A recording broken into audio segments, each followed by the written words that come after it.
இட்லி எப்பா இட்லி போட்ட சமான எவ்வளவு பெரிய பூகம் வந்தாலும் சரிடா நீ ஒரு ஆள் எஸ்கேப் ஆயிருப்பா.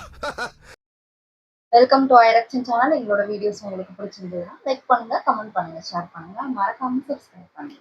ஓகே, என்ன வீடியோ பார்க்க போறோம்னா சிஎம் தளபதி விஜய் இப்போ ரீசெண்டா பேசின வீடியோ நம்ம பார்க்கலாம். என் நெஞ்சில் குடியிருக்கும்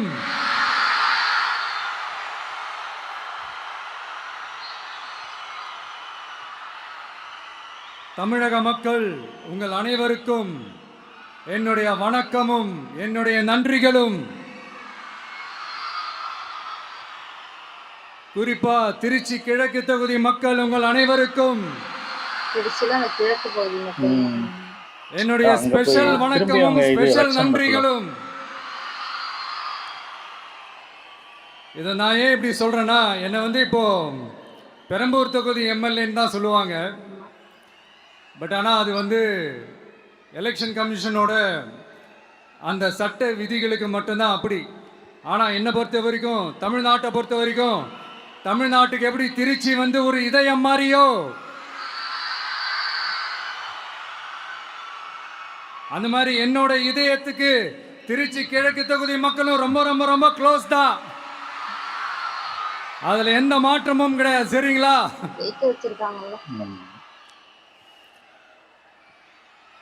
ஆட்சிக்கு சில வாரங்கள் கூட ஆகல. 6 மாசம் அமைதியா இருப்போம்னு சொன்னவங்களா 6 நாள் கூட அமைதியா இருக்க முடியல. ஆட்சிக்கு 1/2 மணி நேரத்திலே ஆரம்பிச்சுட்டாங்க. பாவம், ஒரு கல்யாண வீட்டுல எல்லாம் போய் புலம்பிட்டு இருக்காங்க. எல்லா கல்யாணம் சொன்னதெல்லாம் நடக்குதா? 1 by 1 எல்லா புலம்பல்ஸும். அது மாதிரி இத்தனை வருஷமா மாத்தி மாத்தி உங்களை ஏமாத்திக்கிட்டு இருந்த இந்த 2 பேரையும் வேண்டாம்னு சொல்லி ஒதுக்கிட்டு உங்களுக்காக உண்மையா உழைக்க வந்த உங்க விஜய, உங்க அண்ணன, உங்க தம்பிய முதல் அமைச்சரா இல்ல முதல் சேவகனா ஆக்கியிருக்கிறீங்க. தலை வணங்கி ஒட்டுமொத்த தமிழக மக்களுக்கும் இந்த நேரத்தில் என்னுடைய நன்றியை தெரிவிச்சுக்கிறேன். இந்த நேரத்தில் எங்களுக்கு ஆதரவு தெரிவிச்ச அத்தனை இயக்கங்களுக்கும் அத்தனை இயக்கத்தின் தலைவர்களுக்கும் மீண்டும் என்னுடைய நன்றியை தெரிவிச்சுக்கிறேன்.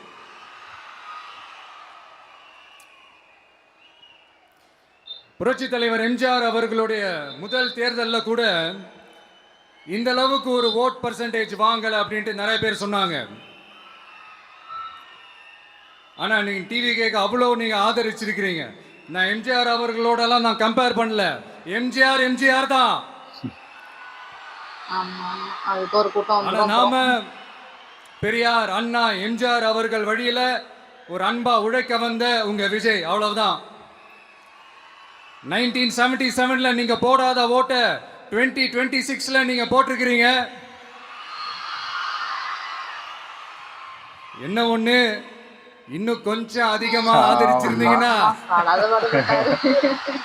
கொஞ்சம் நல்லா வந்திருக்கும். பட் பரவாயில்ல, ஃபியூச்சர்ல வரப்போற எல்லா தேர்தலையும் உங்களுடைய முழு சப்போர்ட்டை என்னால வாங்க முடியும்ன்ற அந்த ஒரு நம்பிக்கை இப்போ என் மனசுல ரொம்ப ஆழமா பதிஞ்சிருக்கு. ஏன்னா நீங்க அமைச்சு கொடுத்திருக்கிற இந்த ஆட்சியில எல்லா நன்மைகளையும் நீங்க கண்கூடா பார்க்க தான் போறீங்க அப்படின்ற அந்த கான்பிடன்ஸும் இப்ப என் மனசுல ரொம்ப ஆழமா பதிஞ்சிருக்கு.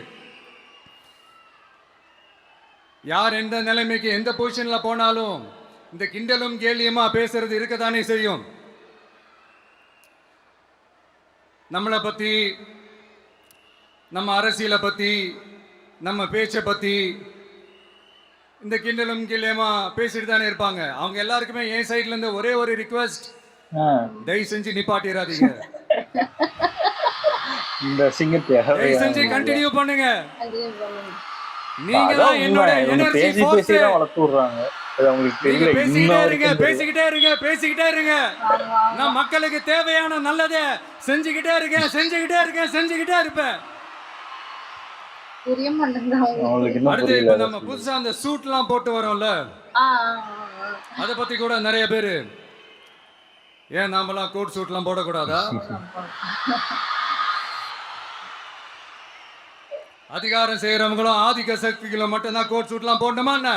அப்பெல்லாம் எதுவுமே கிடையாது. நான் என்ன கலர் கலராவா போட்டு வரேன்? ரெண்டே கலர், நம்ம எல்லாரும் மனசு மாதிரியே white, black. Black and white.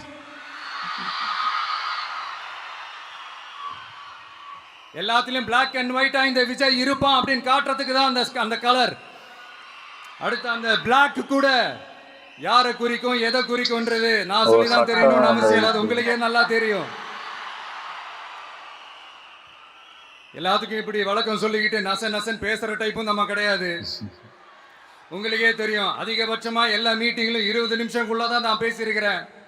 அதனால இப்ப மக்கள் என்கிட்ட என்ன சொல்றாங்க அப்படின்னா, இந்தப்பா விஜய், நீ எங்களுக்காக உழைக்கிறதுக்காக வந்திருக்கிற, அந்த வேலையை மட்டும் பாரு, உன்னை பத்தி பேசுறவங்கள நாங்க பாத்துக்கிறோம் ஆமா அப்படின்னு சொல்லிட்டாங்க. ஆமா அவங்களே அடிச்சு விரட்டிடுவாங்க. சரி, ஆனது ஆச்சு. இப்ப என்ன உனக்கு எதிரிகளே இல்லையா அப்படின்லாம் கேட்டா, அப்படிலாம் நான் சொல்ல மாட்டேன், அப்படிலாம் நான் நினைக்கவும் மாட்டேன், அப்படி நினைக்கவும் கூடாது. இப்பவும் சொல்றேன், அரசியல் ரீதியா சொல்றேன், ரெண்டு பேருக்கு நடுவுல தான் போட்டியே. ஒண்ணு இன்னொன்னு எஸ், ஒன்னு டிவிக்கே, இன்னொன்னு டிஎம்கே. இதுக்கு நடுவுல வேற யாருக்கும் எந்த வேலையும் கிடையாது. ஏதாவது இருக்குன்னு சொல்றீங்க? எலெக்ஷனுக்கு முன்னாடியும் அவங்களுக்கு ஒரு வேலையும் இல்ல, இப்ப எலெக்ஷனுக்கு அப்புறம் சுத்தம். ஆனா இந்த திமுகவும் மற்றும் பலரும் ஒன்னா சேர்ந்துகிட்டு இந்த விஜயோட ஆட்சி வந்துடக்கூடாதுன்னு சொல்லி ஒரு கூத்து ஒண்ணு பண்ணாங்களே, அந்த கடைசி 5 நாள், அடாடாடாடாடா, நமக்கெல்லாம் ஓஹோ இப்படியெல்லாம் கூட நடக்குமோ என்ன கூத்துங்கிறீங்க. ஆனா ஃபியூச்சர் என்னவா இருக்குன்றதை மட்டும் இப்ப நான் சொல்றேன். உங்களுக்காக உண்மையா உழைக்க வந்த இந்த விஜயா, இல்ல இந்த விஜயோட ஆட்சி அமைஞ்சிடக்கூடாதுன்னு தடுக்க நினைச்ச ஸ்டாலின் சாரா, அவ்வளவுதான். இதுக்கு நடுவுல வேற யாரும் எந்த அல்லு சில்லும் உள்ள வந்து நம்மளை தடுக்கிறதோ எதிர்க்கிறதோ ஏதாவது பண்ணாங்கன்னா நிர்வாகம் அதுக்கு பொறுப்பில்லை ராஜா, நிர்வாகம் அதுக்கு பொறுப்பில்லை. ரிசல்ட் என்னவா வரும்ன்றது அது உங்களுக்கே நல்லா தெரியும். நம்மளை ஏளனமா பேசுறதா நினைச்சு அவங்களுக்கு ஆப்பு வச்சுக்கிறாங்க. திமுக நம்மளை தடுக்க, திமுக நம்மளை எதிர்க்க, திமுக நம்மளை அவமானப்படுத்த அத்தனையும் நமக்கு நன்மையே.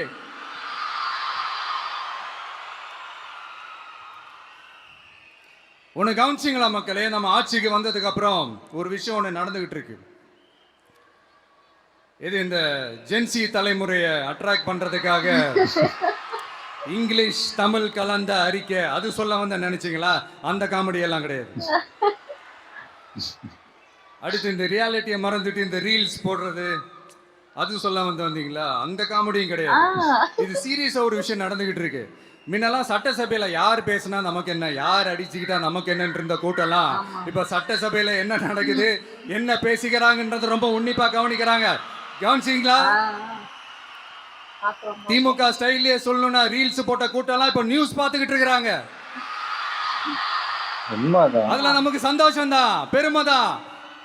நம்மளுடைய யங்ஸ்டர்ஸ், நம்ம பெண்கள் எல்லாம் அந்த அரசியல் என்னன்னு தெரிஞ்சுக்கணும், அந்த அரசியல் என்னன்னு புரிஞ்சுக்கணும்னு அப்படி ஒரு விழிப்புணர்வு ஏற்பட்டிருக்கு. அதுல எங்களுக்கு சந்தோஷம் தான். இதெல்லாம் யாரால நடந்திருக்கின்றது நான் சொல்லிதான் உங்களுக்கு தெரியணும்னு அவசியம் இல்ல, அது உங்களுக்கே நல்லா தெரியும்.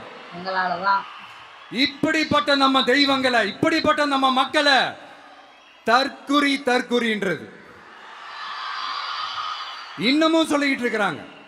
நான் காஞ்சிபுரத்துல சொன்னதை தான் இங்க நான் திரும்பவும் ரிப்பீட் பண்றேன். நீங்க தற்குறின்னு சொன்னீங்களே, அவங்க தான் அவங்களோட அரசியல் வாழ்க்கையே ஒரு கேள்விக்குறி ஆக்கி இருக்கிறாங்க. கேள்விக்குறி ஆக்கிட்டாங்க, இன்னமும் ஆக்க போறாங்க. அன்னைக்கு நான் சொன்னப்போ சிரிச்சவங்களாம் இன்னைக்கு என்ன பண்ண போறாங்களோ. உண்மையை சொன்னாதான் அந்த கூட்டத்துக்கு கசக்குமே. உண்மையில நீங்க மக்கள் மனசை புரிஞ்சு வச்சிருந்தீங்கன்னா நீங்க இப்படி மக்களை தப்பாவே பேசியிருக்க மாட்டீங்க. அது என்ன, அப்புறம் அரசியல் புரிதல் இல்லாம மக்கள் நமக்கு ஓட்டு போட்டுட்டாங்களாம். இந்த கவர்ச்சியில மயங்கி மக்கள் நமக்கு ஓட்டு போட்டுட்டாங்களா? நான் என்ன சரி விடுங்க.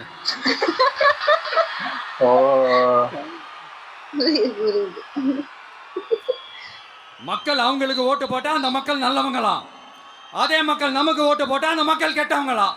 தற்குறியா? இதே மக்கள் தான் இத்தனை வருஷமா உங்களுக்கு ஓட்டு போட்டுட்டு இருந்தாங்க. அப்ப தெரியல தற்குறி. உங்களுக்கு மட்டும் என்ன வேற ஏதாவது பிளானட்ல இருந்து குதிச்சு ஓட்டு போட்டு போனாங்களா? தற்குறியாமா? தற்குறி நல்லா வருது, வேணான்னு பாக்குறேன். எங்க அண்ணன் விஜயகாந்த் அண்ணன் சொல்ற மாதிரி, அண்ணா அவர்கள் ஆரம்பிச்ச கட்சிய ஒரு அடிமை கூடாரமா ஆக்குனது யாருங்க சார்? இப்படி எல்லாம் ஆக்கிட்டு உண்மையை சொல்லு உடன்பிறப்பேவா. உங்களோட அந்த உண்மையான உடன்பிறப்புக்கெல்லாம் என்ன சொல்றாங்க தெரியுமா சார்? திமுக இப்படி ஆனதுக்கு காரணம், அந்த காரணத்தை வெளியில எல்லாம் போய் தேடாதீங்க, உங்க குடும்பத்துக்குள்ளேயே கேளுங்கிறாங்க. உங்களுக்காக மாடா உழைச்சி தேஞ்சு போய் கிடக்கிறோம். திமுக இப்படி ஆனதுக்கு காரணம் உழைக்காம சொகுசா இருக்கிற உங்க குடும்பத்துக்குள்ளேயே போய் கேளுங்கிறாங்க. ஒவ்வொரு திமுக தொண்டனும் அதை சொல்றாங்க. அதை புரிஞ்சிக்காம நம்மளையும் நம்ம மக்களையும் தப்பா பேசிக்கிட்டு, நீங்க மக்களை தப்பா பேசுனீங்கன்னா இந்த விஜய் வந்து கேள்வி கேட்பான், சும்மா இருக்க மாட்டான். இந்த விஜயும் தமிழ்நாட்டு மக்களும் வேறு வேறு இல்லை. இந்த விஜய் தான் தமிழ்நாட்டு மக்களோட ஒரு உண்மையான ஒரே பிரதிநிதி. இது இன்னைக்கும் சரி, நாளைக்கும் சரி, நாளன்னைக்கும் சரி, இதுதான் நிஜம். மறுபடியும் சொல்றேன், நமக்கும் மக்களுக்கும் இடையே இருக்கிற இந்த பூர்வ ஜென்ம பந்தத்தை, அந்த உறவை ஏதோ இந்த சதிகள் சூழ்ச்சிகள் பண்ணி யாராலையும் எதுவும் கெடுக்கவே முடியாது. கெடுக்க ட்ரை பண்ணீங்க நம்ம ஆட்சிக்கெல்லாம் வரதுக்கு முன்னாடி. என்ன சதிகள், என்ன சூழ்ச்சிகள், என்னென்னலாம் பண்ணி எப்படியெல்லாம் தடுத்துடலான்னு. ஆனா இப்ப ஆட்சிக்கு வந்த இந்த சாமானிய மக்கள் ஆட்சிய நீங்க இந்த எதிர்கட்சியா இருக்கும் போது ஒண்ணு யூஸ் பண்ணுவீங்கல்ல, இந்த பழைய டெக்னிக், அதெல்லாம் யூஸ் பண்ணி நம்மளையும் மக்களையும் பிரிச்சலாம்னு நினைச்சீங்கன்னா அது ஒரு காலம் நடக்காது.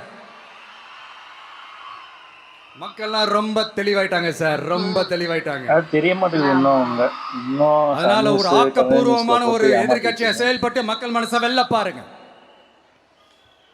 இந்த கடைசி லாஸ்ட் 1 மந்தா நடந்த ஒரு சில விஷயங்கள் உங்ககிட்ட நான் ஷேர் பண்ணணும்னு ஆசைப்படுறேன். இந்த 200 யூனிட் மின்சாரம், கட்டணமில்லா மின்சாரம் அறிவிச்சோம். அதுல ஆல்ரெடி இருந்த 100 யூனிட் திமுக கொடுத்தது கிடையாது.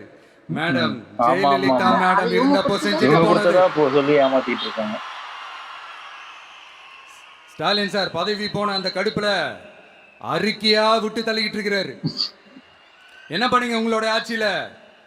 மக்கள் பணத்தை, டாஸ்மாக்ல இருந்து அடிச்ச அந்த பணத்தை, ஊழல் செஞ்ச அந்த ஃபைல க்ளோஸ் பண்றதுக்கு அலையா அலைஞ்சிங்க.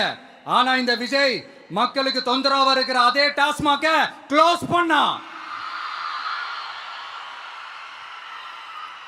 விவசாயிகளோட அந்த கடனை தள்ளுபடி மேக்ஸிமம் இந்த 1 மந்த்ல என்ன செய்ய முடியுமோ அத செஞ்சா. நீங்க நிதி சம்பந்தமா இருக்கிற எல்லா கேட்டையும் லாக் பண்ணி வச்சுட்டு போயிருக்கீங்க. அதை சரி செய்ய வேணாமா? அதை ஒழுங்குபடுத்த வேணாமா? மறுபடியும் சொல்றேன், இந்த விஜய் பொய் சொல்லி ஏமாத்துறதுக்காக அரசியலுக்கு வரல. உங்க கூடவே நிக்கிறதுக்காக மட்டும்தான் அரசியலுக்கு வந்திருக்கிறேன். அதுல எந்த மாற்று கருத்துமே கிடையாது. கவலையப்படாதீங்க விவசாய பெருமக்களே. அடுத்து இந்த சட்டம் ஒழுங்கு, அது சரியில்லை இது சரியில்லைன்னு சொல்லி திமுகவும் மற்றும் பலரும் மாறி மாறி கூவுறீங்க. நான் ஒண்ணு கேட்கிறேன், இந்த மாடல் அரசுன்னு சொல்றீங்களே, அதுல என்ன செஞ்சு வச்சுட்டு போயிருக்கீங்க? ஒரு ஊரு விடாம, ஒரு தெரு விடாம போதை பொருள் கலாச்சாரம் அப்படியே ஸ்ப்ரெட் ஆகி கொட்டி கிடக்குது. அது அப்பவே இனிஷியல் ஸ்டேஜ் அதை நீங்க கண்ட்ரோல் பண்ணிருந்தீங்கன்னா இத்தனை பெண்களை இழக்க வேண்டிய ஒரு சூழ்நிலை ஏற்பட்டிருக்குமா? எல்லாத்தையும் பண்ணிட்டு பழிய தூக்கி ஏன் மேல போடுறாங்க. 15 நாள்ல என்ன பண்ணலன்னா என்ன? நீங்க என்ன பழி நம்ம மேல போட்டாலும் மக்கள் நிம்மதியா வாழக்கூடிய அந்த செயலை கண்டிப்பா இந்த விஜய் செஞ்சுதான் காட்டுவான். அதுக்காக தான் எஃபிஷியன்டான போலீஸ் ஆபீசர்ஸ் நான் அப்பாயிண்ட் பண்ணியிருக்கிறேன்.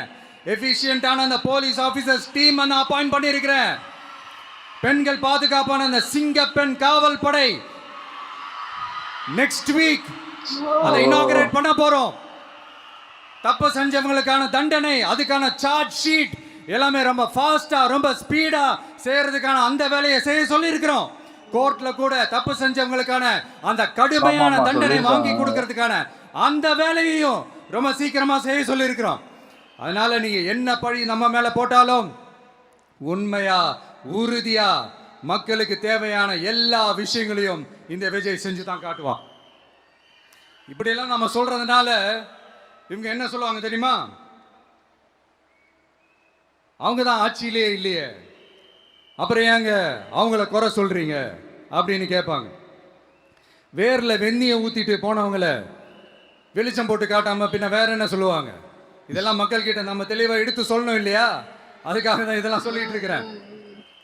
நம்ம மக்களுக்காக இவ்வளோ வேலை பார்க்குறோம், ஆனால் இவங்க அதையெல்லாம் விட்டுட்டு குதிரை பேரம் பண்ணுறாரு, அது பண்ணுறாரு, இது பண்ணுறாருன்னு சொல்லிட்டு தப்பு தப்பாக கதையெல்லாம் அடித்து விட்டுக்கிட்டு இந்த தீய சக்தியும்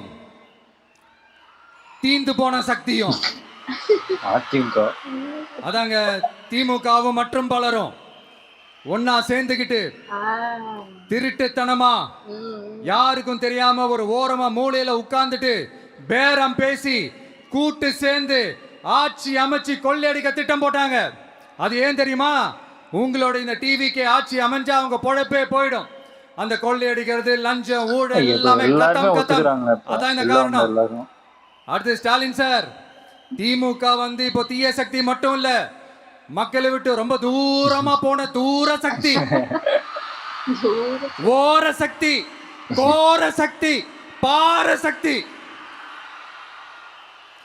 நீங்க எப்போ இந்த தீந்து போன சக்தியோட நீங்க கூட்டு சேர்ந்துகிட்டு ஆட்சி அமைக்கணும்னு நினைச்சீங்களோ அப்பவே இந்த திமுக தூர்ந்து போன சக்தியாகவும் ஆயிடுச்சு.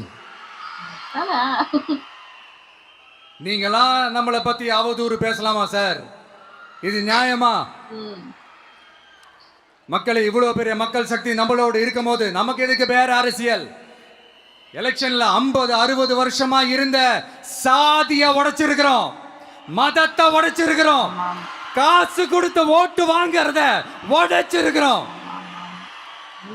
நாம எது செஞ்சாலும் கான்ஸ்டிடியூஷன்ல தான் செய்வோம். நாம சிங்கிள் மெஜாரிட்டி வாங்கி இருந்தாலும் நம்மள நம்பி முறையா கூட்டணியில கட்சியில ஆதரிக்க வர்றவங்களை அரவணைச்சு தான் இருப்போம். நான் இப்பவும் மீண்டும் டிக்ளேர் பண்றேன், டிவிகே ஆட்சி எந்த பாகுபாடும் இல்லாம எல்லாருக்குமான ஒரு ஆட்சியா தான் இருக்கும். அதுல எந்த மாற்றமும் கிடையாது. ஸ்டாலின் சார் மாதிரி ஊசலாட்டம் இருக்கவே இருக்காது. மதச்சார்பற்ற கொள்கையில சமரசமே இல்லை. மாநில உரிமைகள்ல விட்டு கொடுக்கவே மாட்டோம். நதி நீர் உரிமைகளை விட்டு கொடுக்கவே மாட்டோம். சமூக நீதி, சம நீதிய, சமத்துவ நீதிய ஒரு நாளும் விட்டு கொடுக்கவே மாட்டோம். அதனால திருச்சி கிழக்கு தொகுதி மக்களே, தமிழ்நாட்டில் இருக்கிற 234 தொகுதியும் நம்ம தொகுதி தான்.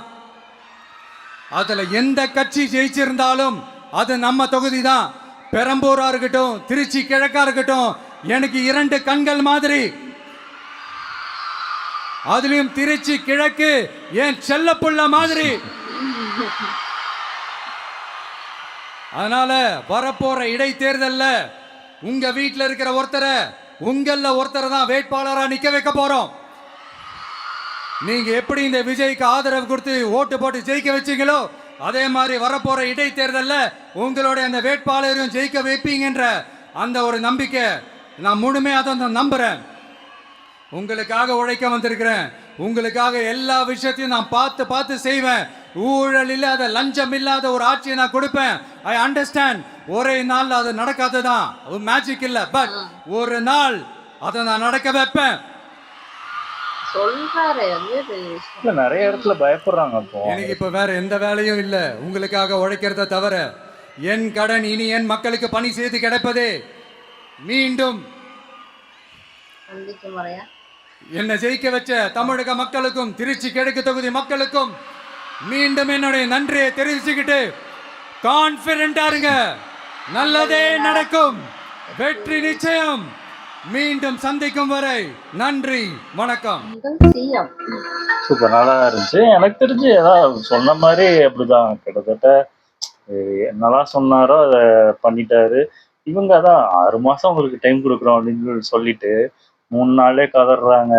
இது போன வாட்டி பாத்தீங்கன்னா திமுக 21ல அவங்க வரும்போது உதயநிதி இப்படிதான் ஏங்க வெறும் 120 நாள் தாங்க ஆயிருக்கு, 3 மாசம் தானே ஆயிருக்கு, இன்னும் டைம் கொடுத்தா தானே நாங்க இது பண்ணுவோம் அப்படின்னு 3 மாசத்துக்கே அவங்க அப்படி டைம் கேட்டவங்க வெறும் 10 நாளைக்கே கதறாங்க அவங்க. அப்போ அந்த லட்சணத்துலதான் அவங்க அவங்க என்ன பண்ணிட்டாங்க இந்த அளவுக்கு பண்ணது கூட, அதாவது இவங்க பண்ண 15 நாள் வேலையை கூட இவங்க 5 வருஷத்துல ஒண்ணுமே பண்ணல. அதான் உண்மையான ஒரு விஷயமே. ஏன்னா எவ்வளோ இது நடந்திருக்கு, எவ்வளோ இது பண்ணியிருக்காங்க. ஆனா அது அதான் சொல்றேன்ல, உங்க போதைப் பொருள்லாம் மேக்சிமம் அவங்க தடுக்க ட்ரை பண்ணிட்டு தான் இருக்காங்க. ஆமா. அதனாலதான் எக்கச்சக்க பேர் அரெஸ்ட் பண்ணி, ஏன்னா இங்கேயுமே பண்ணாங்கன்னா இவங்க நியூஸ்ல போற மாதிரி இல்ல, உண்மையிலேயே அரெஸ்ட் பண்ணதை நானுமே பார்த்தேன் சில இடத்துலலாம். ஆனா பண்ணிட்டு தான் இருக்காங்க எல்லாருமே எல்லாருமே. இது பண்ணாலும் சில பேர் அந்த கேஸே வாங்காதவங்களா இருப்பாங்க. அவங்க தப்பு பண்ணும்போது அது பிடிக்கிறதுதான் கஷ்டம். அது மாதிரி நடக்கதான் செய்யும். மேக்சிமம் அதை தடுத்துக்கிட்டு தான் இருக்காங்க. உடனே எல்லாருமே பெர்ஃபெக்டா இருக்க மாட்டாங்க. அதான் சொல்றேன்ல, எல்லா ஊர்லயும் எல்லா இதுலயுமே எல்லாருமே நல்லவங்களா இருப்பாங்கன்னு நம்ம சொல்லவே முடியாது. அது எப்படினாலும் நடக்கும். அது அது இந்த ஆட்சின்னு சொல்லி இது பண்ண முடியாது எனக்கு ஆமா தெரிஞ்சு. ஆமா, நம்மளே ஏதாவது ஒரு வேலைக்கு போறோம்னா டக்குன்னு போய் எல்லாரோடையும் பழக முடியாது, எல்லாத்தையும் நம்ம மாத்த முடியாது. ஆமா கொஞ்சம் கொஞ்சமா தான் நம்மளுமே ஆமா. அது அதான் இது வந்து ரொம்ப கீழ்த்தட்டத்துல ஓவரா நிறைய அந்த இது லஞ்சம் வாங்குறது அதெல்லாம் ரொம்ப எனக்கு தெரிஞ்சு பயப்பட ஆரம்பிச்சிட்டாங்க ஆமா ஓரளவுக்கு. சின்ன சின்ன இடத்துல இந்த அந்த மாதிரி இடத்துலலாம் வாங்குறதுக்கே யோசிக்கிறாங்க. ஒருவேளை வாங்கினா நம்மள வீடியோ எடுத்துருவாங்களோ அப்படின்னு ஒரு பயம் வந்துருச்சு நிறைய பேருக்கு. அது எனக்கு தெரிஞ்சு பல வருஷமா நாங்களும் நிறைய விஷயத்துக்கு இந்த பர்த் சர்டிஃபிகேட் அந்த மாதிரி விஷயம் எல்லாத்துக்குமே அலைஞ்சிருக்கோம் பயங்கரமா. இது இது பண்ணியிருக்கோம். ஆனா இது இப்போ பார்க்கும்போது இன்னும் கொஞ்சம் ஈஸியாவே கொண்டு போறாங்கன்னு தான் ஆமா நினைக்கிறேன் ஆமா எனக்கு தெரிஞ்சு. அப்படிதான். ஏன்னா போனா நம்ம இருக்க மாட்டாங்க அவங்க, ஆமா மோஸ்ட்லி ஆமா. சீக்கிரம் வர மாட்டாங்க, அதுக்கப்புறம் இப்போ அந்த ரூலையும் கொண்டு வந்துட்டாங்க, சீக்கிரம் பயோமெட்ரிக் இதை வரணும். கொண்டு வந்துட்டாங்க. ஆமா இதெல்லாம் இப்போ உண்மையிலே ஒரு மாற்றம் தான். ஏன்னா கவர்மெண்ட் வேலை தானே நம்ம இஷ்டத்துக்கு போய்க்கலாம் அப்படின்னு போறதே ஒரு தப்பான ஒரு கண்ணோட்டம். அதெல்லாம் மாத்துறது எவ்வளவு ஒரு நல்ல விஷயம். ஏன்னா இவங்க கரெக்டான டைம்குள்ள இருந்தாங்கன்னா எல்லாருக்குமே அந்த வேலை சீக்கிரமா நடந்து முடியும். இவங்க எப்போ வராங்க எப்போ வரமாட்டாங்கன்னு தெரியாது நம்மளுக்கு. சில டைம் இருப்பாங்க சில டைம் இருக்க மாட்டாங்க. நாங்களே சில விஷயத்துக்குலாம் அலைஞ்சு அலைஞ்சு நான்லாம் ஒரு வாரம் வந்து போயிட்டு போயிட்டு போயிட்டு ஆமா. வெறுத்தே போயிட்டேன். அந்த அளவுக்குலாம் நடந்திருக்கு. அதான் எல்லாருக்குமே இது ஃபேஸ் பண்ணியிருப்பாங்க. அதனாலதான் இதெல்லாம் பண்ணியிருக்காங்க. இதையும் அவங்க குறை சொல்றாங்கன்னா ஒண்ணும் பண்ண முடியாது. அதான் நான் குறை சொல்றபடி குறை சொல்லிட்டே இருங்க, அவர் நல்லது பண்ணிட்டு இல்ல எனக்கு தெரிஞ்சு அதான் சொல்றேன்ல, இன்னும் உங்களுக்கு இன்னும் என்ன நினைச்சுக்கிட்டு இருக்காங்கன்னா நம்ம பழைய டெக்னிக்கே ஃபாலோ பண்ணுவோம், இந்த மாதிரி குறை சொல்லுவோம், அவங்க மேல அவதூறு பரப்புவோம், அப்படியே தான் பண்றாங்க. அது இன்னும் உங்களுக்கு புரியல. இது அந்த அந்த பழைய ஜென்ரேஷன் கிடையாது. இப்போலாம் மாறிடுச்சு. இவங்க அந்த கொத்தூசுன்னு வந்துச்சு. கிட்டத்தட்ட அவங்க அவங்க என்ன ப்ரூவ் பண்றாங்கன்னு தெரியல. இவங்க வந்து ஜென்சி ஜென்சியால தான் ஜெயிச்சிட்டாங்க, அதாயிட்டாங்க இதாயிட்டாங்க அப்படிங்கிறாங்க. அப்படிலாம் கிடையாது. இவங்க வந்து யாருமே இவங்க வேண்டான்னு வந்தவங்க தான் எல்லாருமே. இப்போ ஓட்டு போட்டது எல்லாரும் என்ன ஃபுல்லா யங்ஸ்டரா இல்ல, எல்லாருமே எனக்கு தெரிஞ்சு இதுக்கு முன்னாடி திமுகவுக்கோ அதிமுகவுக்கோ ஓட்டு போட்டவங்க தான் போட்டிருக்காங்க. இவங்க என்ன நினைச்சுக்கிட்டாங்க, ஜென்சி தான் போட்டு இது பண்ணிட்டாங்கன்னு நினைச்சு இவங்க ஏமாந்து இன்னும் இன்ஸ்டாகிராம்ல ரீல்ஸ் பண்றது, இன்ஸ்டாகிராம்ல இது பண்றது அது பண்றதுன்னு என்னென்னவோ பண்ணிக்கிட்டு இருக்காங்க. அவங்களும் ஏமாந்துக்கிட்டே இருக்காங்க. சன் நியூஸும் கலைஞர் நியூஸும் அதாவது என்ன நியூஸ்லாம் அவதூறு பரப்பி போடலாமோ அதெல்லாம் பண்ணிக்கிட்டு தான் இருக்காங்க. அதான் சொல்றேன்ல, நிறைய பேர் இன்னும் சன் நியூஸும் கலைஞர் நியூஸும் எனக்கு தெரிஞ்சு இந்த 5 வருஷத்துக்கு பார்க்காதீங்க. அது ஃபுல்லாவே ஒரு பொய்.